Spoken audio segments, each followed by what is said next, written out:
Hi, my name is Jalen Holmes, and welcome to the New England Chargers transplant.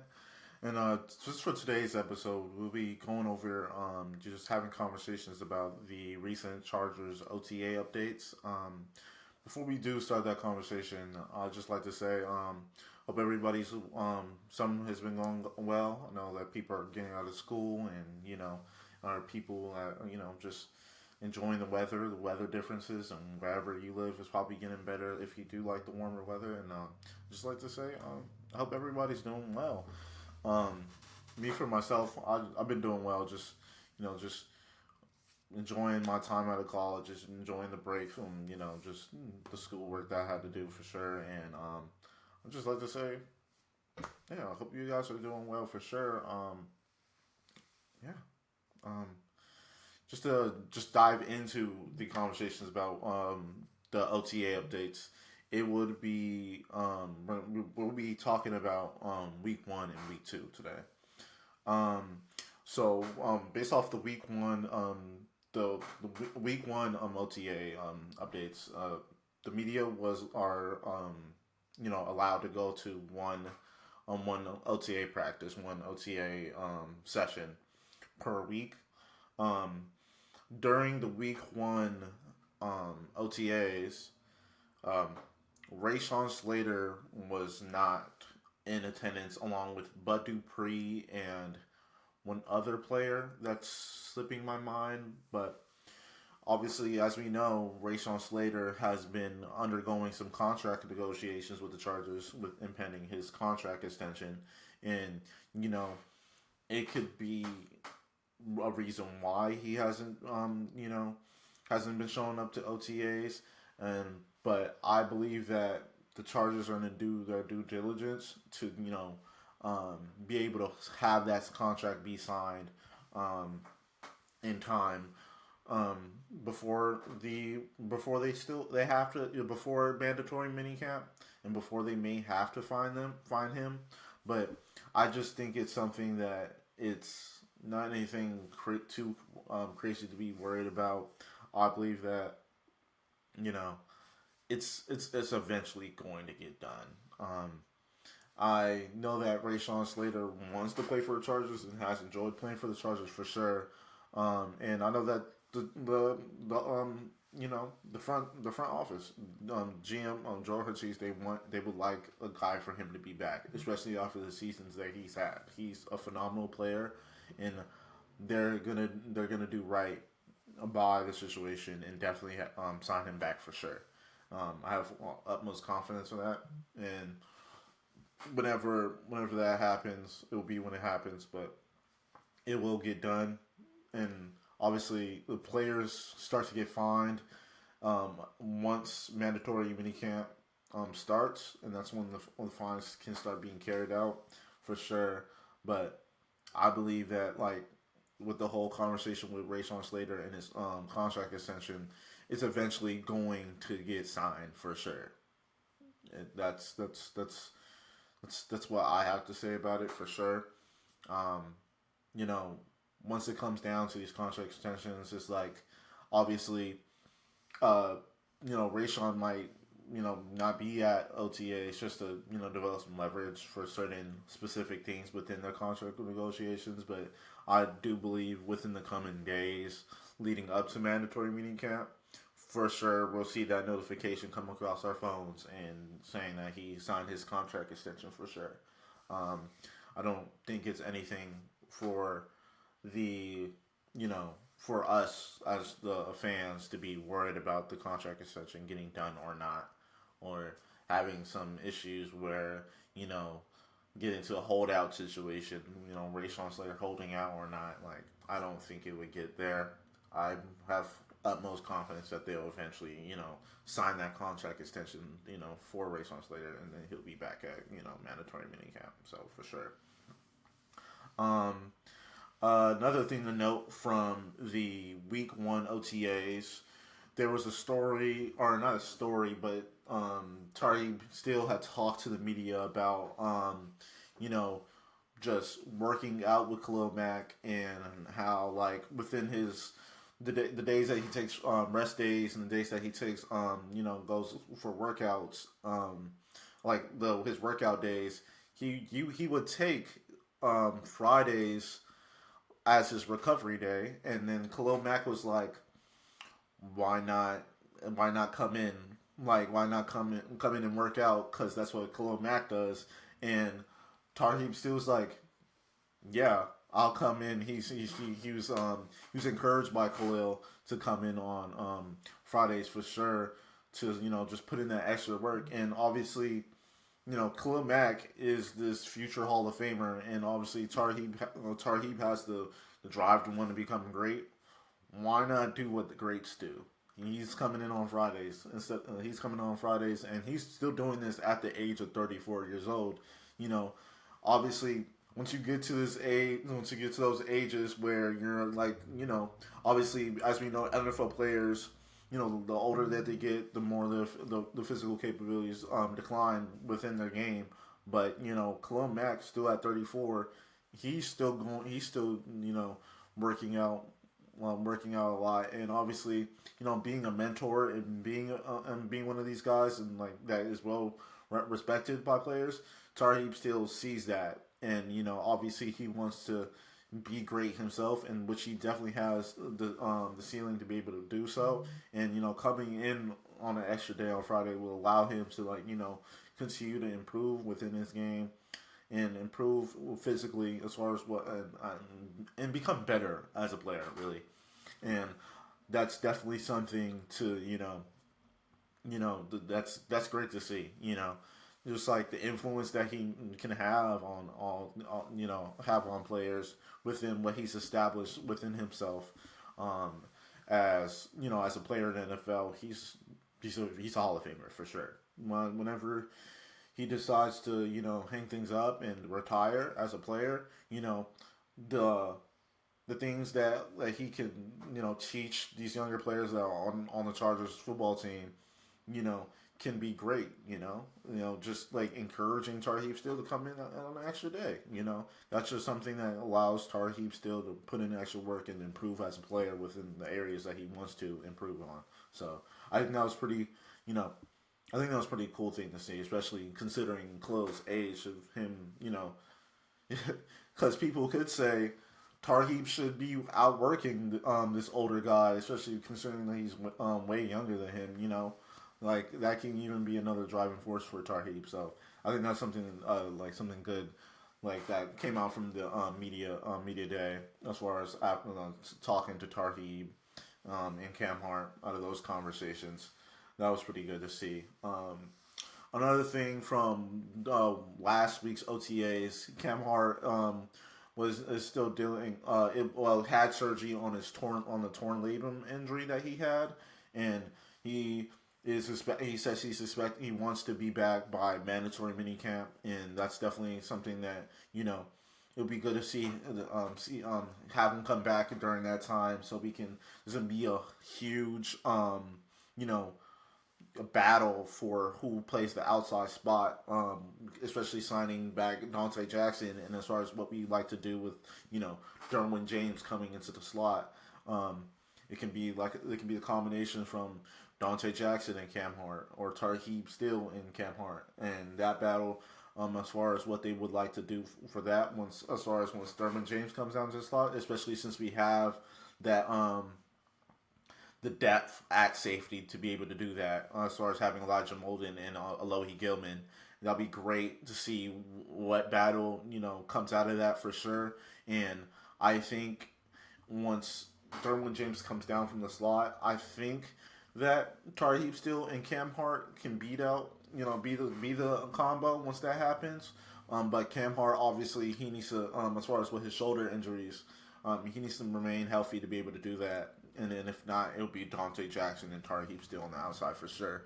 But I think that I'm glad that he's fully recovered with his shoulder injury, and he's just waiting to be cleared, and he's gonna be back out there for the mandatory mini camp, and that's gonna be great to see for sure.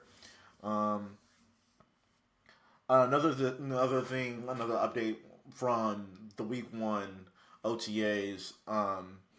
Bradley Bozeman and Zion Johnson were the starters in team drills, I believe.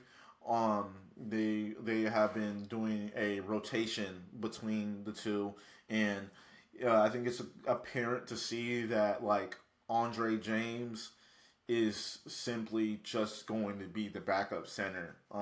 He's not going to be playing at any. He's not going to be playing at the left guard position, and maybe that'll change once the pads come on, considering that they do play a position within the trenches, because obviously we'll be able to see like okay how trench play is. Obviously, you need to be able to get hands on guys. A lot of within OTAs. Within trench play, it's not there's not really much that you're gonna see out of it until the pads come on, and that's just gonna be exciting to see for sure. Once it comes down to, you know, um, how they'll perform when like in football, football speed, like game speed. Once the pads on in certain situations, and you'll be able to get more of a clear sign of like everything that's gonna come from that for sure. Um, yeah, I think it's gonna definitely be a good thing to see what comes from that for sure. Um, to move on to week two's takeaways. Um, I'd like to talk about what Lad McConkey had talked about in the media. I think it's pretty cool how he spoke about how him dealing with his hip injuries and his shoulder injuries within last season. Like he was dealing with those injuries as far as like taking certain hits that he taking certain hits that he would not like to take. And obviously he Lab McConkey is a guy that's going to fight for extra yardage. And through this conversation he had talked about how Sanjay Law had him watch film on Julian Edelman, and I think that's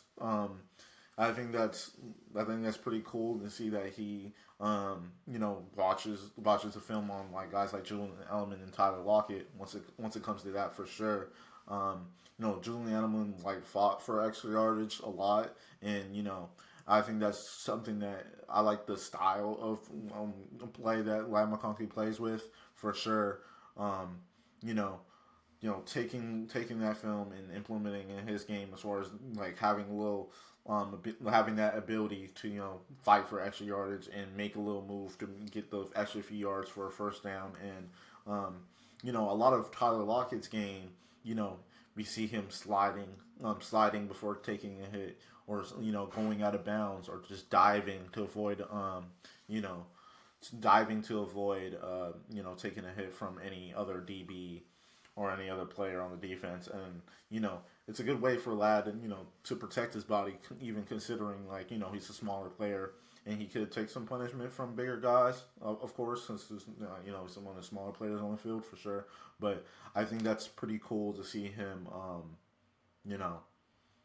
see him make those make the commitment to protecting his body, because obviously we want Lad McConkey to be on the field as much as he can, because obviously I believe he's the best receiver, and as far as what we do within what way he plays, things work a lot once he's on the field, and he's a good player, for Justin to throw to, and as far as what we want to do with the facilitate our offenses and be good, to be able to do so, and with what, like I said, with what Lad McConkey does on the field, for sure. So. Another thing, Sanjay Law had also spoke about how Darius Davis is making strides with the way that with his route running as a player, and I think that's that's good. It's good to see that Darius Davis is improving as a receiver.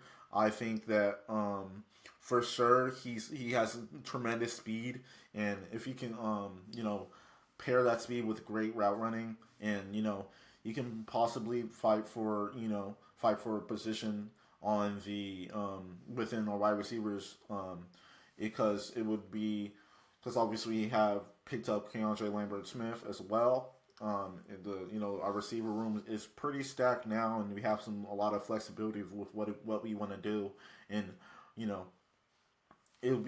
it'd be great to see Darius Davis make the roster, especially for what he does on special teams. As far as last year, as far as what Darius Davis had done on special teams, you know, he didn't have the year that he had, like how he did in his rookie year. But if he can, obviously make the roster, improve as a receiver, and maybe he can be implemented in some type of way as a receiver during the season. And obviously, if he can get back to where he was with what he done as a kick returner and punt returner, get good yardage off of punts, get good yardage off of kick returns, and maybe turn some of these kick returns into touchdowns throughout the year. That'll be great for our offense for sure. And it's a stacked wide receiver room. We got Mcconkey, Mike Williams, Trey Harris, Keandre Lambert-Smith, Jalen Rager, Darius Davis, and Quentin Johnston. I don't know if they'll, keep 7 receivers. They might just keep 6 for sure. But it's gonna be interesting to be able to see what they'll do once it comes to that for sure. If I believe that Darius Davis could possibly win the job over Jalen Rager, but obviously, as we know, they actually really love Jalen Rager for sure.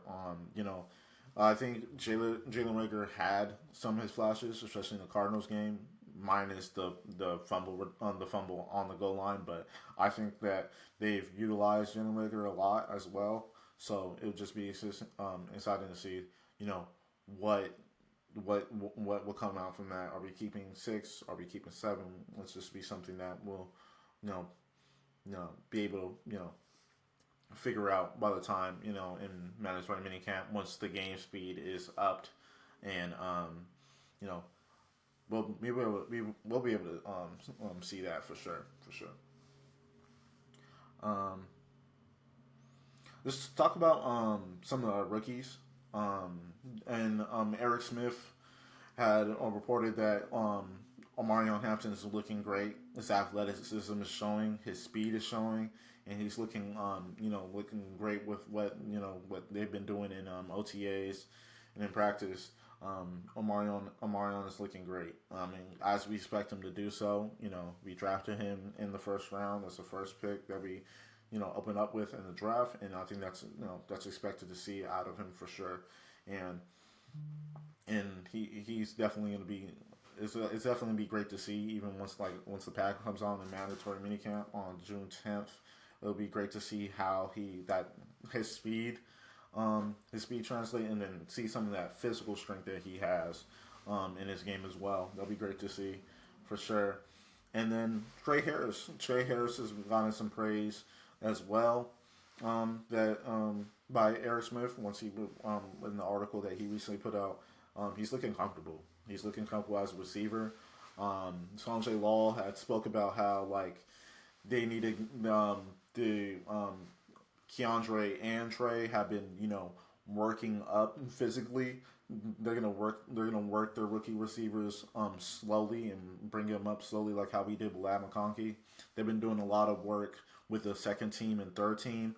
They're not going to force them into first team reps right away, as they need to earn that one and also get up to speed physically with what they want to do with them for sure. But once working them up in the way that they're doing, eventually once it comes down to mandatory minicamp, eventually get to that point where we'll be able to see that wide receiver competition with them, especially considering Quentin Johnston's season.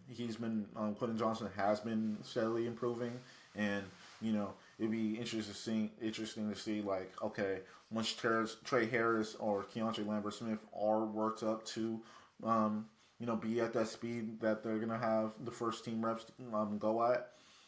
It's going to be interesting to see the battle and see how much Quentin Johnston has improved. Because if Quentin Johnston wants his spot with being that other outside guy at the Z position, then we'll be able to see if it's going to be Trey Harris or not. and obviously Trey Harris is a tremendous prospect, and as far as how he performs against man, he has a good catchphrase, and he's a good outside receiver.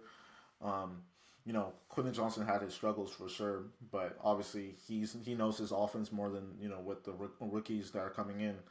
With Trey Harris and Keandre, they know for sure that he knows for sure that of the offense that what they want and what they want to do, and obviously he has years on him.